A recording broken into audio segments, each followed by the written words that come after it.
Good evening, everyone. It's April 15th, 2023. Now, the NQ, unlike ES, has been looking a lot more distributive this week. Generally, I had the same idea that we were going to stay inside last week's range on Monday and Tuesday and then get some sort of movement Wednesday, and that is what we had for the most part. Much like ES, Wednesday with just no sustained bid off that CPI release and instead coming down to the lows. It's important to note that unlike ES, which has been frequently trading back and forth and up above and now building volume at its quarterly high, the NQ, or sorry, at its monthly high, the NQ has been unable to tag that March high of the month all of last week and the week before, I believe. So we've spent about we tagged it once on that Tuesday, but other than that, we have not tested out that high. So overall, the NQ has been looking more distributive than ES to me. Monday, we opened below weekly value area low. We happened to hold that auction from last Thursday, from Thursday prior, and we ripped back up towards, the week prior's close, weekly VWAP close, weekly halfback, all that sort of stuff. Tuesday, we had what I would call a false liquidation, and we kind of held that 13,100 area. Wednesday, that was our big session. CPI, again, unable to break that last week's point of control. We opened around that kind of Monday, Tuesday high days, liquidated to Monday, where we ramped on Monday, unable to sustain that bid, came back again to the Monday lows, to that low of the week that we had made, and then ripped back up to that 13,100 area. Again, unable to sustain a bid, and again down to new lows, to last week's low, to the week prior's low. Thursday, much like on ES, it was that we needed to sustain pressure. Sellers needed to sustain pressure to the downside, otherwise we'd be getting the squeeze. And they were trying their best to hold that 13,075 number, where we had developed a weekly point of control. After staying there for about 30 minutes, I believe, I was in that short. We were just unable to break settlement lows. Instead, we got that squeeze on upwards, and we just rocketed up.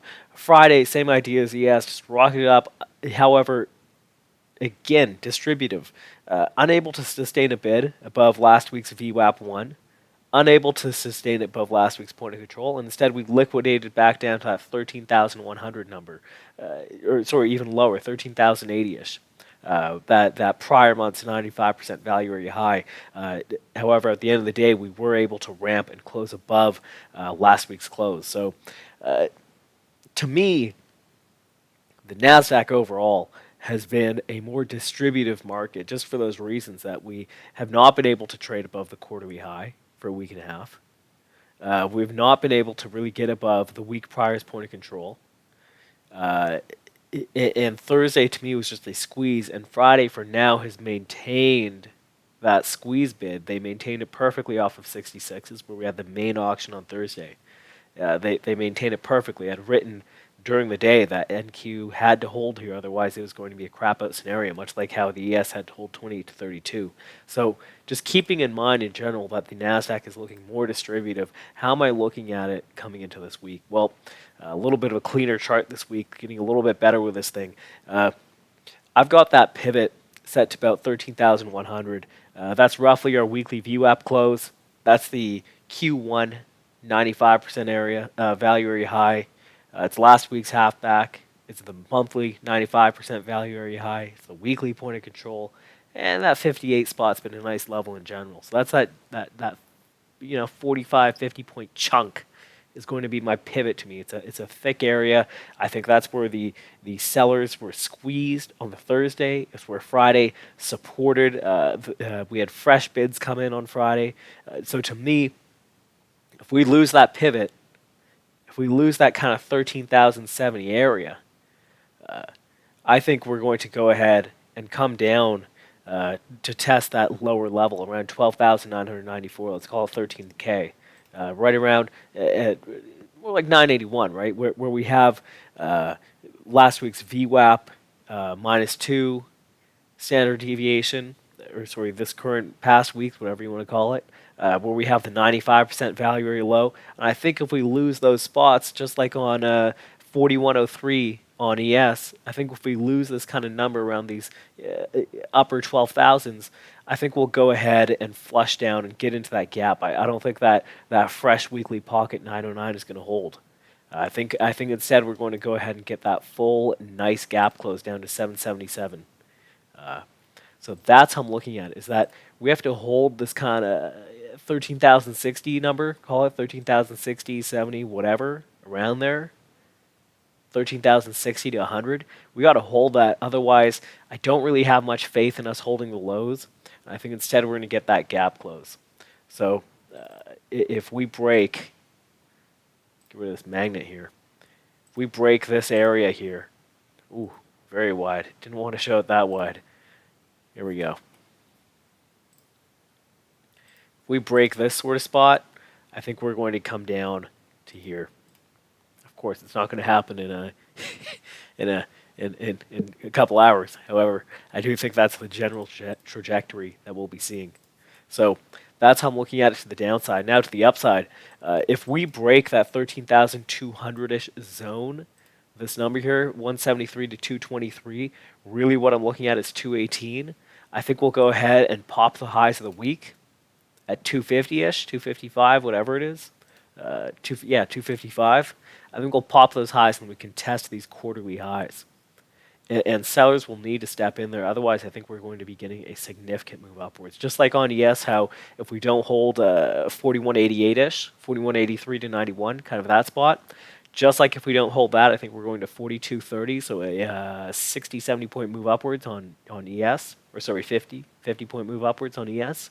Similarly, if we don't hold the highs of the month or the highs of the quarter, kind of this area in general, this 13,000 to 13,050, if we don't hold this 50-point range on ES, much like that 10-point range or whatever if we don't hold the 50-point range on NQ, much like the 10-point range on ES, I think we're going to have a significant move up. ES will get its 50, 60-point rip. I think the NQ will get a nice 200-pointer, which roughly has been what I've been seeing, roughly 4 times the amount for the number of points. Notably, the bottom of that green zone up here, 13,498 half. That is the 2022 halfback. On ES, I believe that's 4155, so we've been trading above it. On the Nasdaq, we're yet to hit it, so I think we'll be coming up to visit this area. This is similar to ES. ES has about 4303, where we have these multiple highs. On the NQ, it's about 13,550. Then we have that overshoot, much like how ES got to 4,308 or whatever it was. So, should I move that? Yeah. So to me, much like on ES, it's a little hard to be overly bearish on the NQ. And if you want to take a bigger view to this thing, again, we made the same lows on October 14th. We have this balance here in December and January.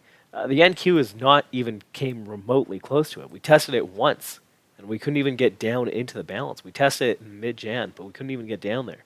During that March sell-off on ES, which came down to whatever it was, 3508 or whatever the hell it was, or sorry, way higher, 3700 something, or 3800, whatever it was. The NQ hasn't come even remotely close to that balance. It made a high in February, like ES, and we blew through those highs in March. We're yet to hit those highs on the ES. We blew through them in March, and so far, we've been balancing. Let me move this over. We've been balancing. Maybe I should get rid of this stuff as well. We've been making a balance mostly above kind of this February and March high. Sorry, the March high is over here, but this March spike. We've been balancing, maybe this is a better way to put it, we've been balancing above that February high. Look at that. What's the high here?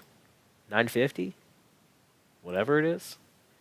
949.75. What are our lows? 53.25, 67.5, 37.75, 25. We're mostly balancing above that February high. ES has been stuck within this balance, not even getting to the highs of its February move. It's been stuck here. The NQ is already blew past that, now it's balancing above those highs. So to me, Again, just like on the ES, it's just hard for me to be overly bearish. It's getting into a 10-minute video. I'm recording this at 10 at night, so sorry for the rambling. But I just, look at these lows. These lows, these lows, these highs, these lows, these lows. That high, that high. We're just balancing upon this, 12,950 number. Look at that running across the screen. Maybe I should go like this. Maybe this will help. Uh, that looks pretty clear to me. So until we start cracking this 13,000 number with some sort of confidence, I'm looking up here. I'm looking at these numbers up here. This is the spot I'm looking at now. That's where I think we're headed. 13,500 to 800. So to me, it would be best not to, in my opinion, anchor to a bearish narrative. I just don't see the argument for it. Anyway, I'll still be playing this just day to day. I'll gladly be short, but just it's something to keep in mind in the back of your head. Anyway, looking to be a bid for this thing to be pretty bid above 13,100. If we break these highs, I don't know if those ones are going to hold. I think we might be playing with 13,498. The downside, I don't think these lows are going to hold. I think we're going to come down to 777. So that's how I'm looking at this week. It's pretty simple. Maybe I should put this in.